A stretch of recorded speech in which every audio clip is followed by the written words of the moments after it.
Bonga uJehova ngalesikhathi futhi asiphe sona kulolu suku. Simbonga njalo ngezibusiso asipha zona. Kuyisifundo ke unumber 16, isifundo number 16. La sibuka khona isihloko esithi Thola igunya kukho konke okwenzayo. Thola igunya kukho konke okwenzayo. Kumqoka ke lokho singena kukho kulesi sihloko esingena kuso njengoba sibuka izifundo zokuqala zamaKristu ezenzelwe abasanda kuba basha endlini leNkosi.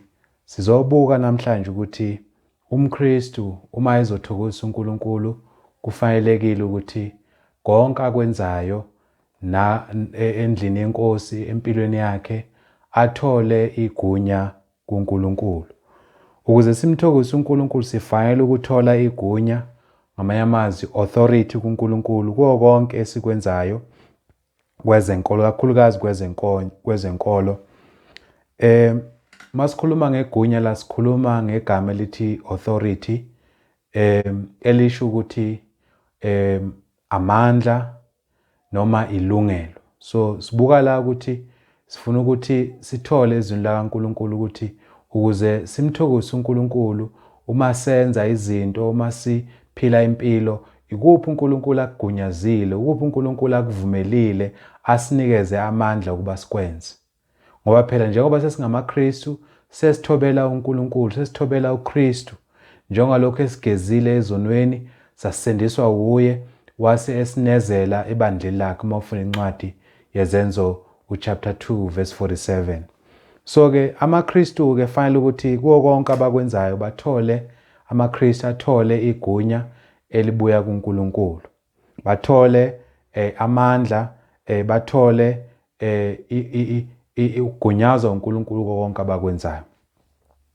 Igunya ke lesikhuluma ngalo litholakala ezwini leNkosi eBhayibhelini, alitholakali kwenye indawo ngoba uNkulunkulu ulivezile izwi lakhe.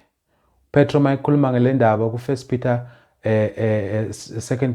chapter 1 verse 3 libonisa lapho ukuthi uNkulunkulu usinikeze konke okumayelana nensindiso yethu. Izwi leNkosi liphelele, ligcwele konke uNkulunkulu asinikeze khona okuzosisiza ukuba insindiso yethu ihlale ikhona kuNkulunkulu. So akushodi lutho ke izwi leNkosi liphelele. So umsebenzi wethu ukuthi silifunde, sithole ukuthi uNkulunkulu usigunyazephi, usinikeze kuphi ilungelo lokwenza izinto kakhulukazi kwezenkolo. Yazi uma abantu emhlabeni wonke bebengazinikeza lo mqondo ukuthi baye ezwini leNkosi bafune kuphela okushiwo iNkosi, kungavimbela konke ukwahlukana okukhona ezweni. Namhlanje sinamasonto amaningi, sinamahlelo amaningi akheke ngokwahlukahlukana kwezimfundiso. Abantu abasafundisi lokho okufundiswa yizwi. So ke ukuze simthokozise uNkulunkulu fanele sibuye ezwini, sithole ukuthi konke kwezenkolo esikwenzayo ngabe kugunyaziwe yini izwi leNkosi. So amaKristu ke ahamba athobela iTestament elisha likaKristu. Phela yiwumthetho esinikezwe wona thina singamaKristu ngoba sithe uma sibhabhadiswa sathi sikholwa kuKristu, sakholwa kwivangeli lakhe.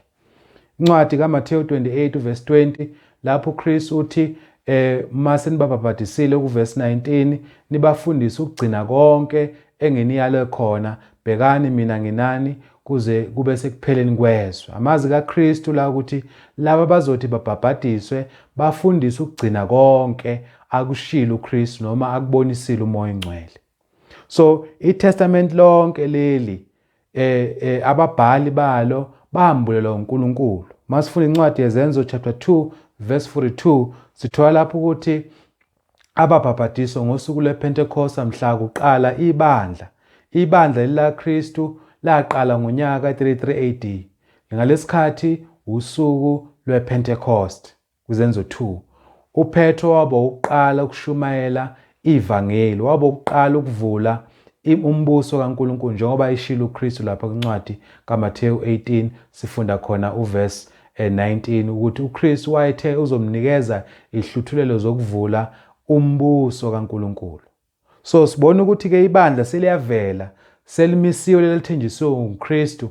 Mawufuna lapho uverse 18 wakho Matthew 18 la uKristu ethi khona, phezu kwaleli dwala ngiyakulakha ibandla lami, amasango eHadesi awayikulahlwa. Siliyavela-ke leli bandla alithembisile uNkulunkulu noma uKristu, livela ngosuku lwePentecoste, liyashunyayela ivangeli, abantu baphenduka banezelwe. Uthi uverse 42 walelo ncwadi weNzuzo 2 about 3000 yabantu babhabhadiswa abalithobela ivangeli, okusitshela ukuthi-ke ibandla lamlalela uKristu, lalalela ivangeli likaKristu elashunyelwa uPetro. So uverse 42 wakhona ukuthi-ke baqhubeka ekufundisweni kwabapostoli nasekuhlephuleni nasemkhulekweni. Ngamanye amazwi, abazalwane labo bokuqala ababhabhadiswa ababa ngabazalwane abasebandleni baqhubeka njalo esifundisweni sabapostoli. Sithola ukuthi abapostoli bayele uKristu ukuthi bafundise ukugcina konke, babafundisile abantu ababhabhadisiwe abangabazalwane abasebandleni ukugcina konke uKristu akushilo. Sithola lapho ukuthi-ke isifundo lesi abapostoli kahle hle akusisifundo esibuya kubapostoli, isifundo esibuya kuKristu. Bambulelwe umoya engcwele njengalokhu uKristu ayethembisile ukuthi mhla belinda eJerusalema umbuso ungakafiki, ibandla lingakafiki, kuthe uma umoya engcwele usufika kubo ngamandla. Mawufuna izenzo chapter 2 verse 1 wehla nayo, kubonisa lapho ukuthi banikezwe amandla kamoya engcwele, baqala benza imangaliso. So abapostoli-ke uma sebenikeziwe umoya engcwele baqala-ke bambula izwi leNkosi. So iTestamenti lonke lesinalo intando kaNkulunkulu emiswe nguKristu Jesu. Yilokhu thina amaKristu esikuthobelayo. So njengoba-ke sibuka isifundo, sifuna ukuthola-ke thina kuleli Testamenti elisha ikuphi uNkulunkulu athi thina ngamaKristu ugunyaza kanjani uNkulunkulu ukuthi amaKristu uma efuna ukwenza isenzo kwezenkolo nakho konke empilweni. Ngoba izwi leNkosi solibona liyasifundisa ukuthi konke esikwenzayo fanele sithole amandla, kumele sithole ukugunyazwa uNkulunkulu, kumele sithole uNkulunkulu esiyala. La ngasiyali khona uNkulunkulu sisengozini, akufanelanga singene lapho. So izwi leNkosi lifundisa ukuthi ngokwalo la eBhayibhelini fanele sithole igunya ezweni leNkosi. Siyathola ukuthi yini iTestament elisha likaKristu esimi ngalo thina abazalwane. So masifunda incwadi yabaseKolose 3 verse 17, uPaul amabhayela abazalwane baseKolose uveza la ukuthi amaKristu fanele konke abakwenzayo bathole igunya kuKristu. Ake sifundeke la, ithi-ke konke nikwenzayo noma kungezwi noma kungumsebenzi, kwenzeni konke egameni leNkosi uJesu, nimbonge uNkulunkulu uyise ngaye. So malithi sikwenze konke egameni likaKristu Jesu, kusho ukuthi konke la uKristu asigunyaza khona, la uKristu ayale khona, sikwenze konke-ke. Ngamanye amazwi, uMkristu uma ehamba endleleni njengoba usumntana kaNkulunkulu, uqikelela ukuthi uNkulunkulu ukugunyazile kulokhu okwenzayo. Mawufunda incwadi yabase-Efesu 5 verse 17 ithi masingabi iziwula, masingahambi njengezulu, kodwa siqonde intando kaJesu Kristu, siqonde intando kaBaba osezulwini. So amaKristu uma ehamba awahambi nje, ahamba ngokwezwi likaNkulunkulu. So uthi la konke nikwenzayo, whether kusekhaya noma kusebandleni, konke lokho kwenziwa amaKristu bakwenza egunyeni, emandleni, ekuyalweni ubani? uKristu Jesu. Ukusho ukuthi konke. Ngoba phela impilo yami njengoba sengumKristu ibuswa ubani? uKristu. Whether ngisenkonzweni noma ngisekhaya noma ngikuphi la ngikhona, ngibuswa uKristu Jesu. Esikutholayo futhi la ukuthi kufanele sikhulume njengokusho kwemibhalo. Umntana kaNkulunkulu uma ekhuluma, umntana kaNkulunkulu uma yenza, uma ekhonza, ukhonza njengokusho kwani? Kwemibhalo. So imibhalo esiholayo, imibhalo esibonisayo ukuthi fanele sihambe kanjani. Sibuka la incwadi yakaPeter uqala uchapter 4 verse 11. Uma ekhuluma le ndaba uPetro uthi ke lana Uma umuntu ekhuluma makakhulume njengokwamazwi kaNkuluNkulu. Uma umuntu ekhonza makakhonze ngamandla awanikwa nguNkulunkulu ukuze uNkulunkulu adunyiswe kukho konke ngoJesu Kristu okukuye inkazimulo namandla kuze kube phakade naphakade. Amen. Ukuze inkazimulo iye kuNkulunkulu, ukuze udumo luye kuNkulunkulu, kufanele thina esingabantwana bakaNkulunkulu sikhulume njengokusho kwemibhalo. Ekwenzeni kwethu siyenze sikhonze njengalokhu kuyale ubani? INkosi. Masenze kanjalo udumo luzobuyela kuNkulunkulu. Uma singenzanga kanjalo senze ngokufisa kwethu, udumo alisayi kuNkulunkulu luya kithina ngoba thina sesimise okwethu. Yabona? Mawufunda incwadi yabaseRoma uchapter 10 uPaul ukhuluma ngale ndaba ukuthi uyabakhalela abangamaJuda ngoba bayiyekile intando kaNkulunkulu. Verse 3 uthi lapho bamiso okwabo, abamkhonzanga uNkulunkulu, abamfunanga uNkulunkulu, abafunanga lokhu uNkulunkulu akusho, kodwa baye bamisa into zabo. Ngikhulumile ekuqaleni ngathi inkolo namhlanje idungekile, iyaconfuse. Kunabantu abaningi abakhuluma ngeindlela ezahlukahlukene. Umuntu udidekile uma ethi uyabuka kwezenkolo. Yingani na? Ukuthi abantu sebemise into zabo, bamshila uNkulunkulu, balishila izwi. So ke sifunda lana ukuthi ke kufanele thina singabantwana bakaNkulunkulu sikhulume futhi senze njengokwani? Njengokusho kombhalo. We must have Bible authority kuwo konke esikwenzayo. Asenzi nje umathanda wethu. Uma uPaul ekhuluma nabazalwane baseFilipi uyabayala nabo. Siyawuthola umqondo uvela kuzo zonke incwadi zeNew Testament ukuthi amaKristu ahamba ngokwezwi, athobela izwi, athola igunya kuNkulunkulu ezwini, hayi kwenye indawo. Sibuka ke la incwadi yabaseFilipi uchapter 3 uverse 16. uPaul ukhuthaza abazalwane baseFilipi la ukuthi bahambe ngendlela yeqiniso, bahambe ekukhanyeni, bahambe ngaleyo ndlela eyamiswa uNkulunkulu. Okusho ukuthi kunendlela eyodwa, ziningi, iyodwa. Incwadi yabaseKolose 3 sifunda la uverse 16. Kuphela ukuthi kwesifinyelele kukho sihambe ngawo lowo mkhondo. Ngilingiseni bazalwane, nibabhekisise abahamba njengathi esiyisibonelo kini. So into ayifisela abazalwane ukuthi bayenze ukuthi bahambe ngawo lowo mkhondo. Kusho ukuthi kunendlela. They must, i-English version iveza ukuthi we must walk by the same rule. Okusho ukuthi kunomthetho obekiwe, kunentando ebekile efanele thina sonke siyibuke sihambe ngayo. Usethi ke ku verse 17, ngilingiseni. Yingane simile silingisa uPaul na? Ngoba yena ulungisa uKristu, uhamba ngale ndlela, uhamba ngalomkhondo. Mawufuna incwadi yabaseKorinto oqala chapter 11 verse 1 ukhuluma amazwi afanayo uPaul kubazana baseKorinto. Uthi ngilingiseni njengoba lokhu mina ngilingisa uKristu. Nala kubazana baseFilipi ubazisa lokho ukuthi mabahambe ngalowo mkhondo. Njengoba naye ehamba ngalowo mkhondo, ngaleyo ndlela, mabamlingise uPaul futhi balingise nabanye abazalwane abahamba ngaleyo ndlela. Okusho ukuthi yinye indlela amaKristu afanele ahambe ngayo. Umunye umkhondo akufanele abazalwane bawulandele. Asinawo umunye umkhondo. There's no other rule okufanele sihambe ngayo.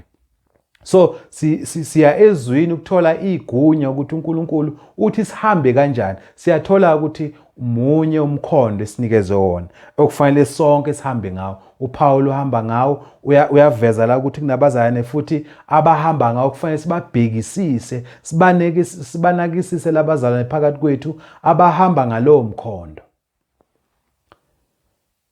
Uma futhi uPaul ekhuluma nabazalwane baseKorinte kuvela lo mqondo ofana ukuthi amaKristu anendlela eyodwa kufanele ahambe ngayo. So siyathola la ukuthi incwadi zibhalelwe igodi ezahlukahlukene ebandleni. Kuyalabazana ukuthi bahambe ngomkhondo owodwa, bahambe ngendlela eyodwa. Uma esebhayela futhi abazalwane baseKorinte uyabazisa ngalendlela kufanele khanjwe ngayo. Ngamanye amazwi amaKristu abheka ezwini, athola ezwini igunya uma bezokwenza izinto ebandleni abazenzeli nje. 1 Corinthians 4 verse 6 uPawulo uthi-ke la, lokhu-ke bazalwane ngikuguqulele kimina naku-Apollo ngokulinganisa ngenxa yenu ukuze nifunde kithi ukungeqisi kokulotshiweyo ukuba ningakhukhunyezwa kungabi lo akhethe omunye kunomunye. Siyathola ukuthi ebandleni ukuvikela ukuthi sikhethane, ukuvikela ukuthi sithatha abanye bebakhulu abanye bebancane, ukuthi fanele sihambe ngendlela eyodwa. Uthi-ke mina ngenzeni, ngenze lo mthetho kaNkulunkulu ngawufaka empilweni yami, njengalokhu no-Apollo enze kanjalo ukuze nifunde nibone ukuthi akufanelanga uba seqe ini umbhalo. Ngamanye amazwi kulicala ukweqa umbhalo, ukungahambi ngokwezi likaNkulunkulu.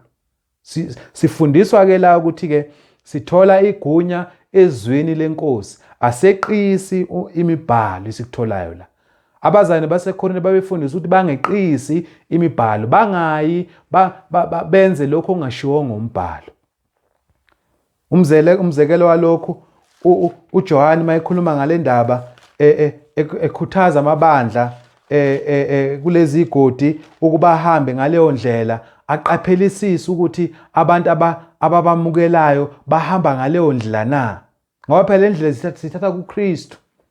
Usethi la ku2 John uverse 9 uthi-ke lo oweqisayo engemi ekufundiseni kukaKristu akanayo uNkulunkulu, ohlezi ekufundiseni loyo unawo uyise nendodana.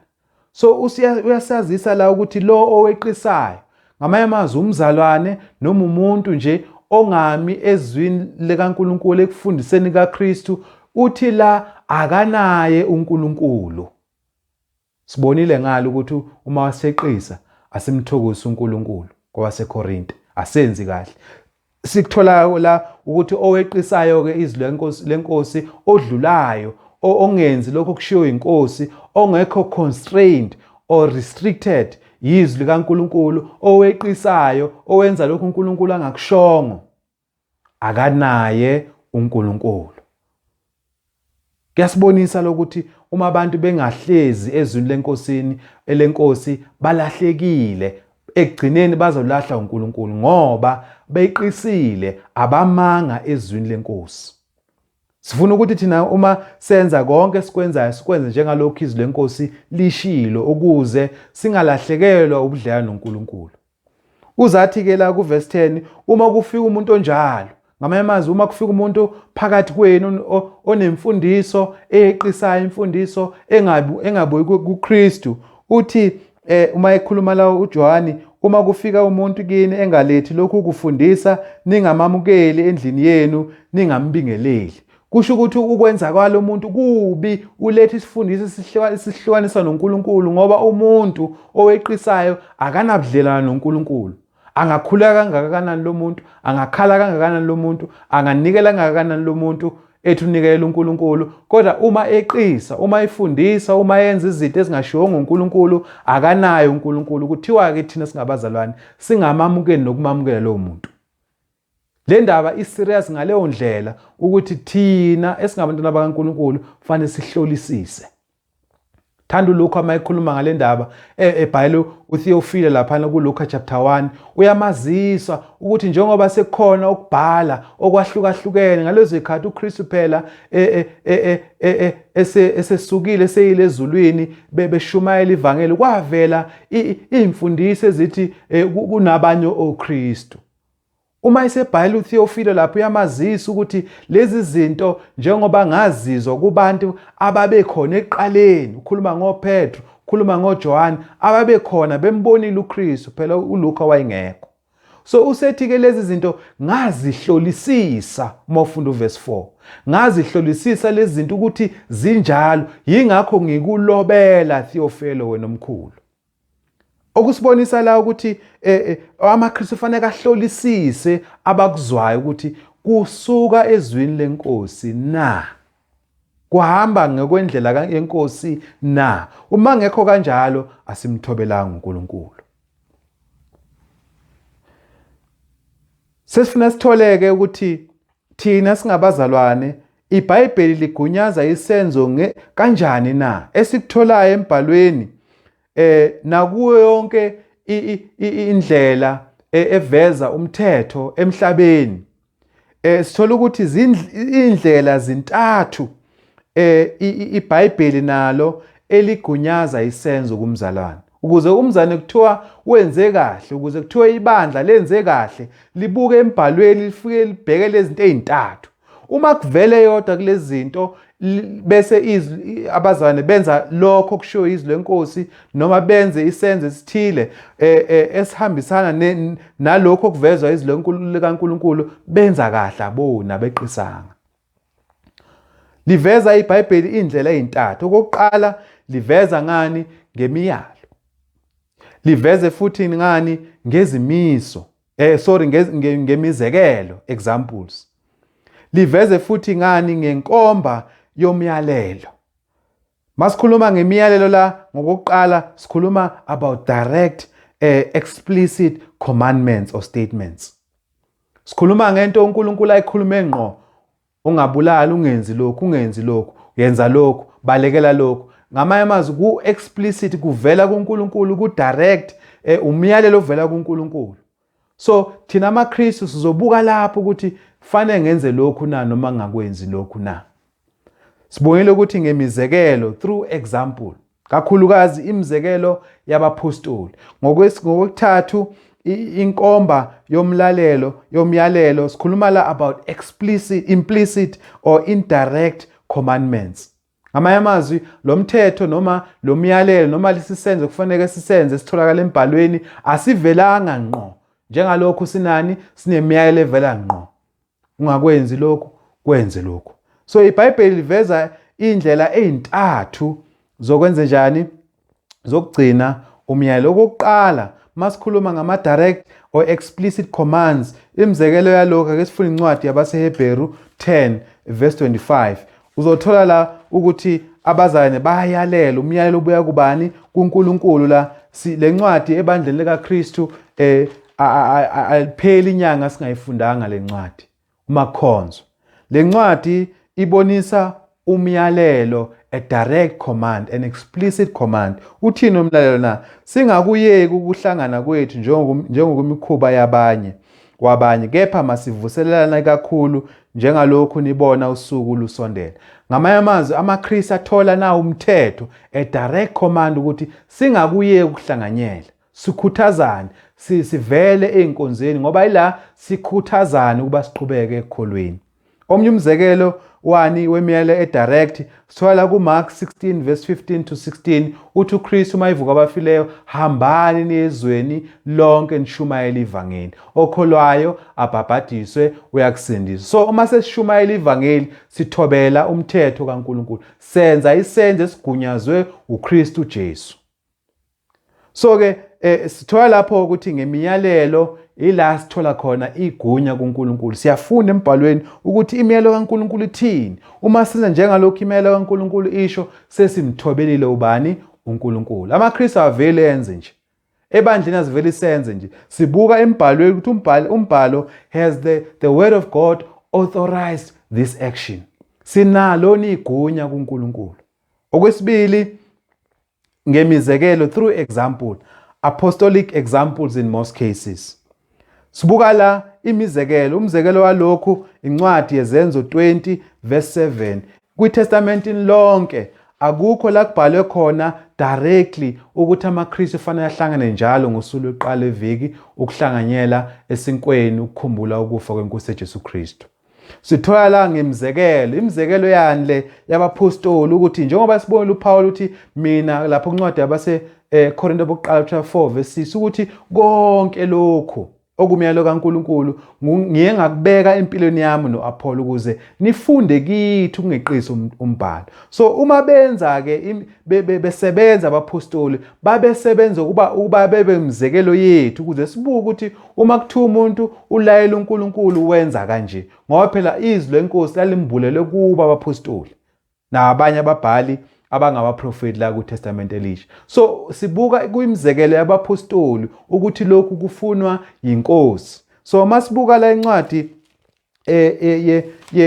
yebandla lihlangana ngosuku loqala eviki, sithola ukuthi lokhu kwakuyimfundiso yabapostoli. Kwathi ngosuku loqala eviki sesibuthene ukuba sihlephule isinko, uPawulo washumayela kubo beza kumuka ngomusa, walula amazwi akhe kwaze kwabaphakathi kobusuku. Sitholani la ukuthi la kulesi statement abazalwane bahlangana ngosuku loqala eviki. Umzekelo esiwutholayo la akuveli la kuwumthetho odirect ukuthi bazalwane hlanganani ngosuku loqala leviki ukuze nihlephule isinko. Sithola la ukuthi babuthana ngosuku loqala leviki. Kwathi sekusondela usuku loqala leviki sabuthana ukuba sihlephule isinko. Umzekelo uPawulo ukhona la ongumpostoli nabanye abazalwane.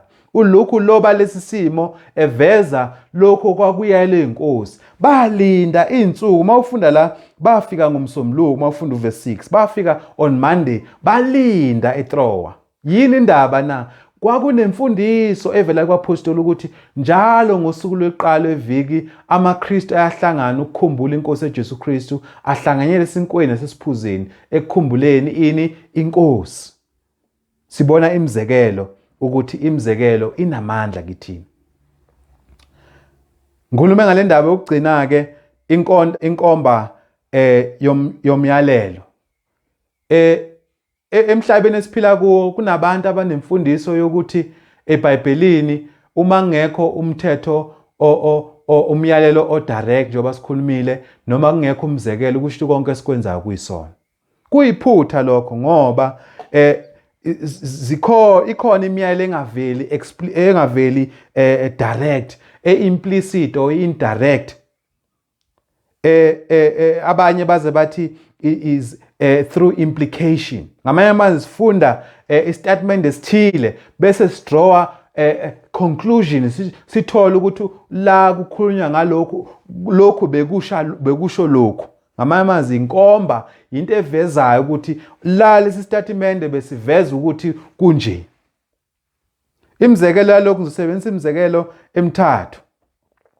iBhayibheli alikaze lasho ngqo ukuthi ibandla lingumbuso kaNkuluNkulu. Akukho la mawufunda kuTestament Elisha la uthola khona kuthiwa ibandla lini lingumbuso kaNkuluNkulu. Angeke ulithole istatement esinjalo.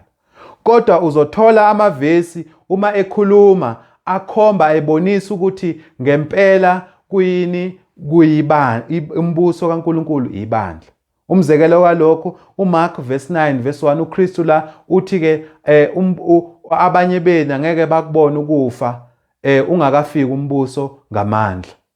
Uma ufuna incwadi yezenzo 2 umbuso umoya ingcwele mawufika ngamandla siyathola ukuthi wafika ngamandla laqala ibandla. Uma uqhubeka ufunda ngalo ibandla landa kuthiwa liwumbuso kaNkuluNkulu.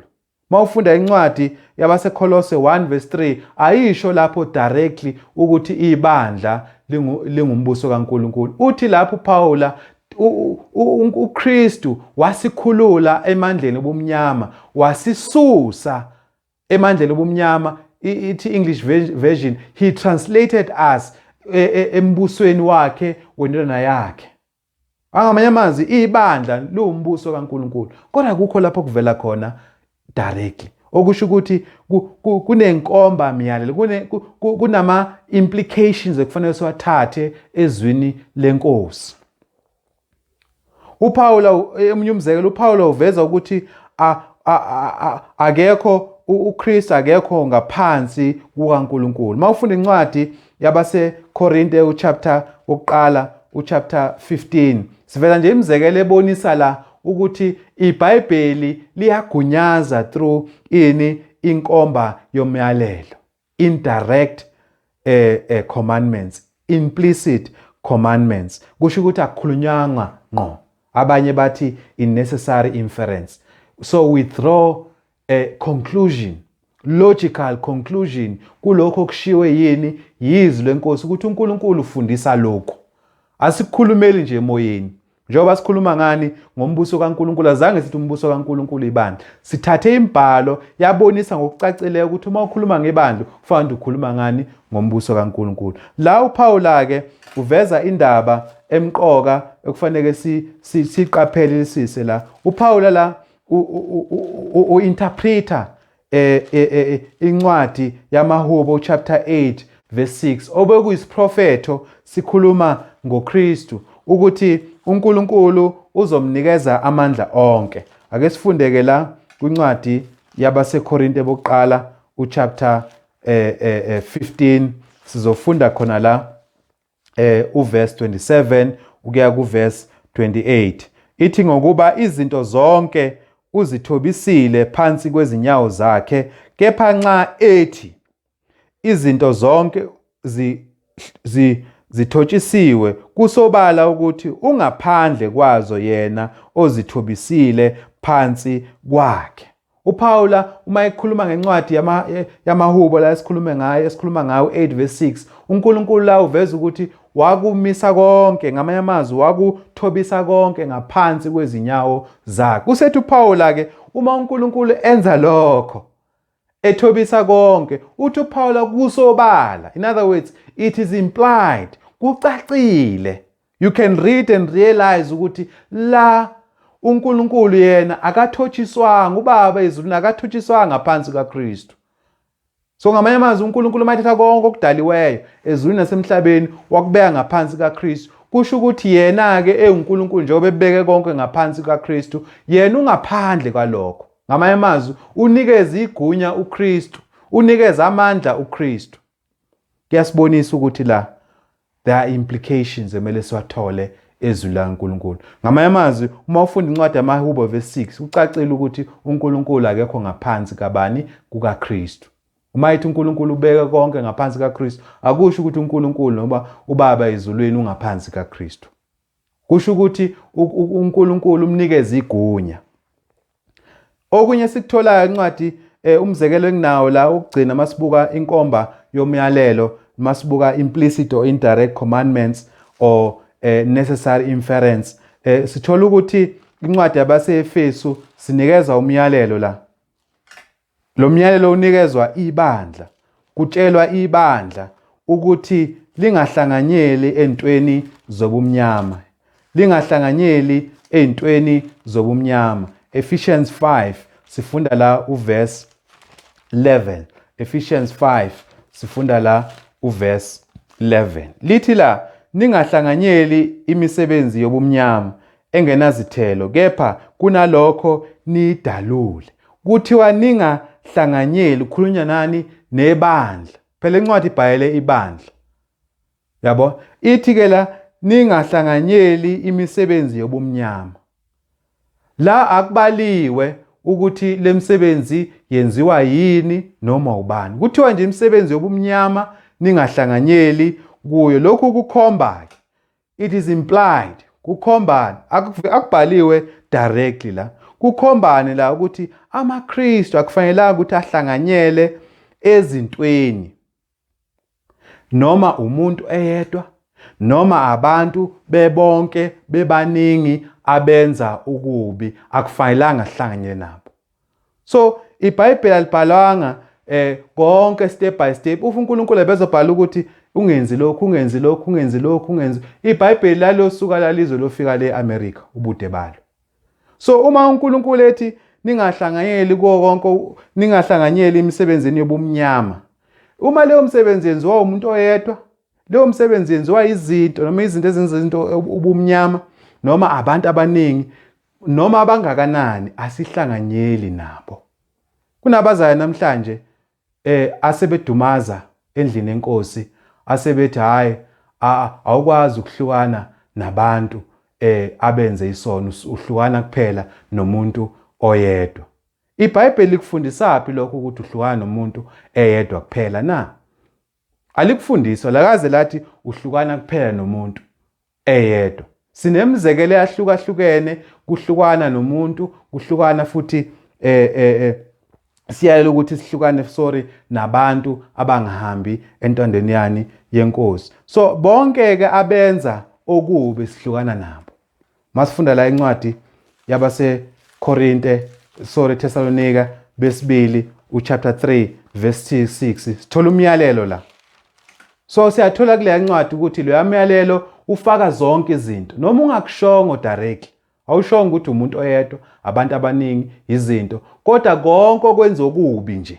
Into ebizwa ukuthi yenziwe okubi, abantu abaningi ungahlanganyeli nawo. U3 verse 6, 2 Thessalonica 3 verse 6 ithi la, kodwa siyaniyala abazalwane egameni leNkosi uJesu Kristu kuba nizahlukanise nabazalwane bonke abahamba ngokungafanele, bengahambi ngomyalo enawunikelwa ngithina. La kuvela kucacile ukuthi sihlukana noma umzalwane oyedwa noma abazalwane abaningi, ngoba igama elivela lithi abazalwane bonke, kungawo yedwa ngabe baningi. Namhlanje bathi abanye abazalwane bethu besixaka, behlandekezela umbhalo, behamba ebumnyameni, bethi cha awukwazi ukuhlukana nebandla lilonke, kuthiwa kunabantu abanjani aba-innocent ngaphakathi.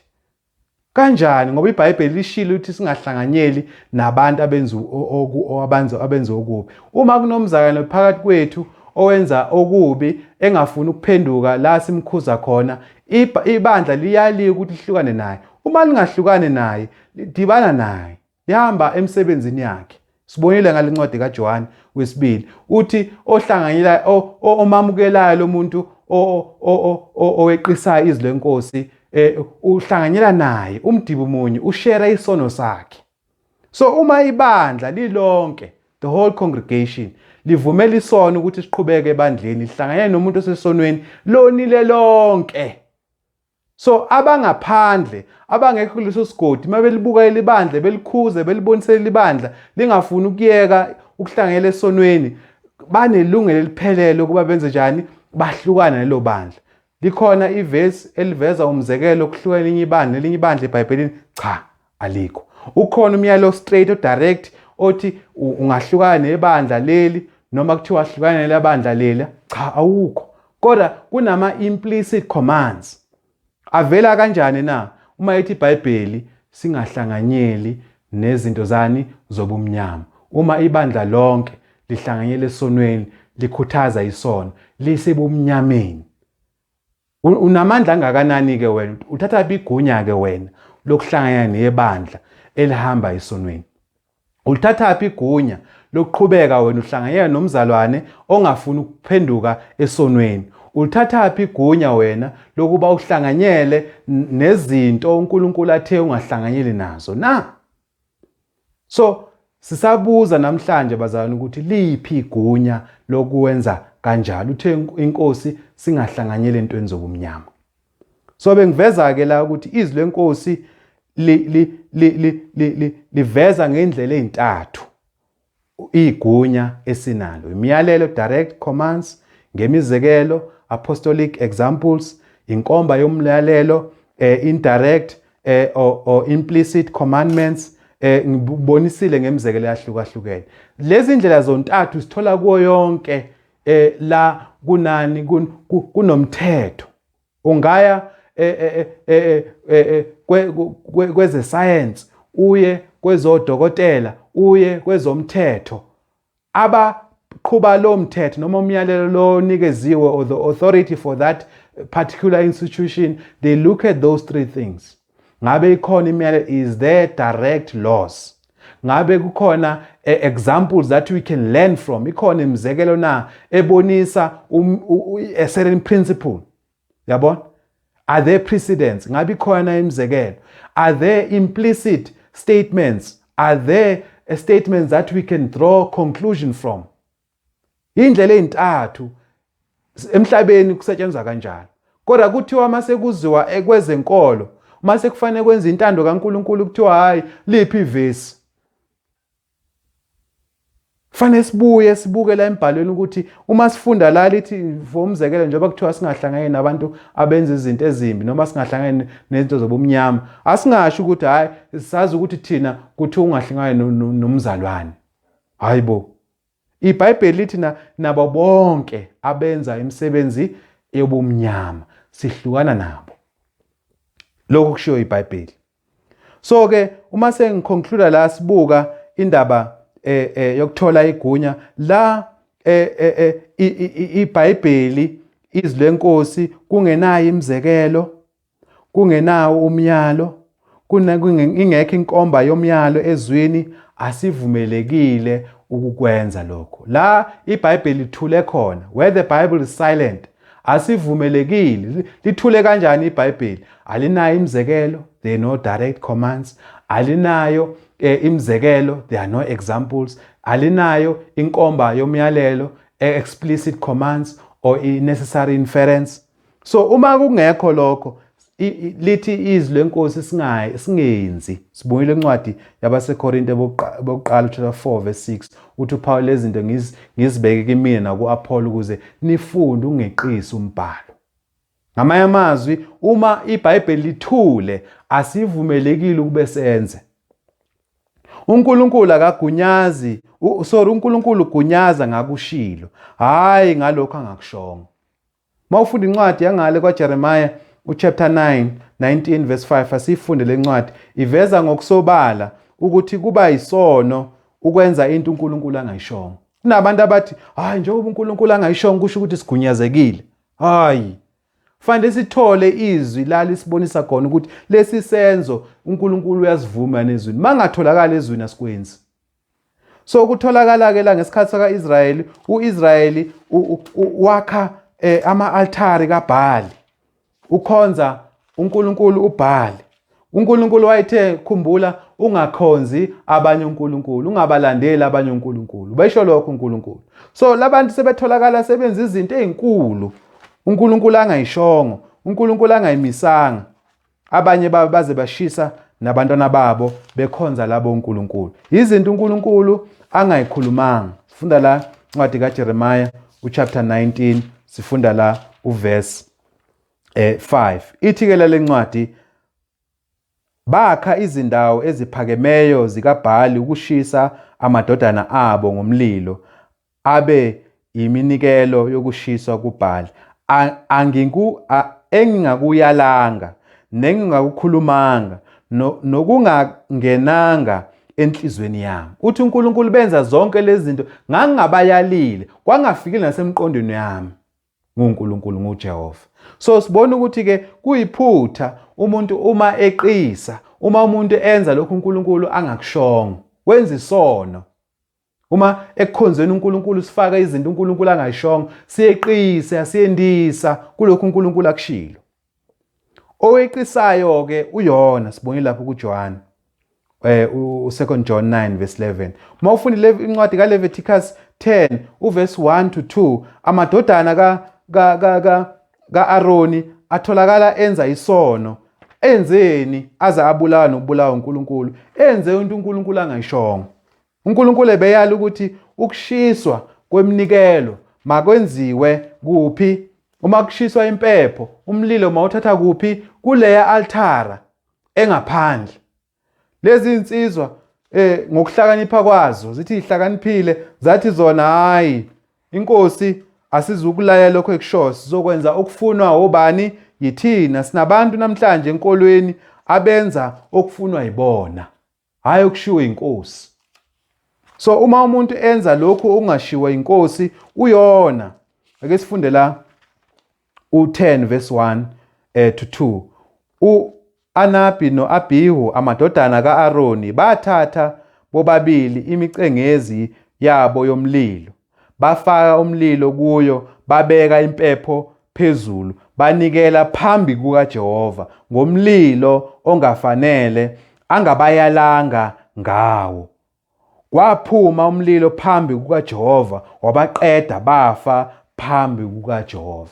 La madodana amabili ahlale njalo omzekelo phambi kwethu ukuthi uma sesimise into zethu bese senza into zethu emqondweni wethu bese siyayithatha lezi zinto sithi siyokhonza uNkulunkulu, kulichilo elikhulu kuJehova uNkulunkulu uSebawoti.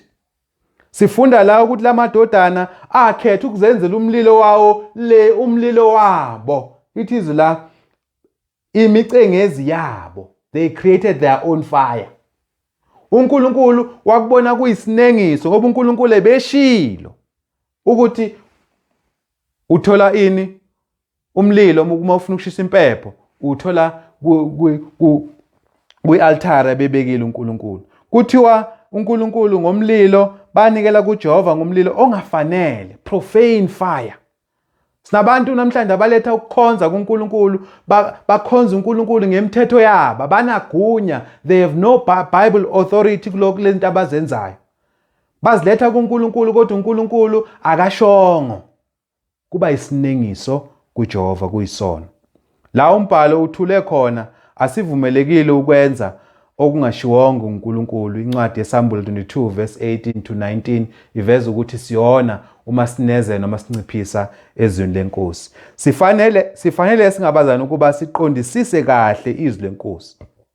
Paul ukhuluma kuTimotheo 2 Timotheo 2 verse 15 ubonisa lapho ukuthi uTimothy makahambe ahlolisise abe sisebenze sithembekile sihlolisisa imibhalo esiqondisisa kahle izwi leqiniso ukuze singahlangekezeli imibhalo ukuletha ukubhubha komphefumulo. Mawufuna incwadi yesibili kaPeter 3 verse 16 kuyavela lapho ukuthi uPetru uveza ngabantu abahlangekezela imibhalo. Uzathi lapho mabenza kanjalo baletha ukubhubha empilweni zabo. Yingane na ngoba bazokwenza lokhu uNkulunkulu angakushongo.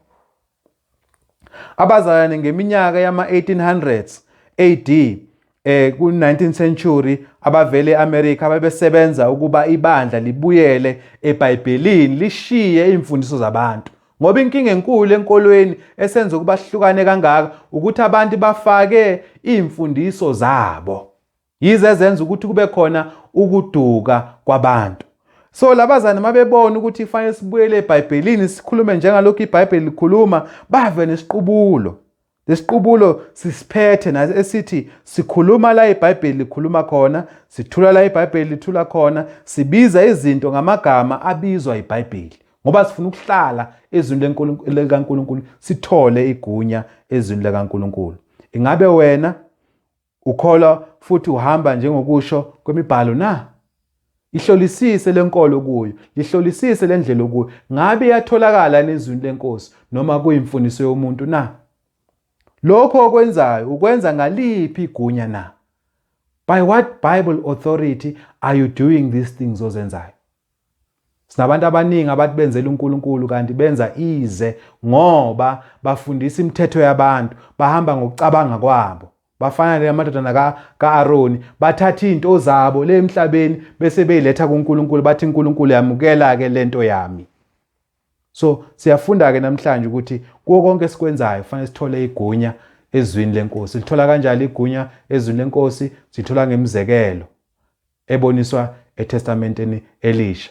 Sibona ngani? Sibona ngemiyalelo direct command. Sibona ngani futhi ngemiyalelo explicit or implicit, sorry, inkomba miyalelo, into engashiyongo straight. So ngithemba ukuthi namhlanje kuningi okufundile maya nezwi leNkosi ukuba sisigcine singcwele kuNkulunkulu, sihlolisise imibhalo ukuthi konke esikwenzayo sikwenza njengalokho izwi leNkosi lisho. INkosi inibusise ekufundeni kwezwi layo. Amen.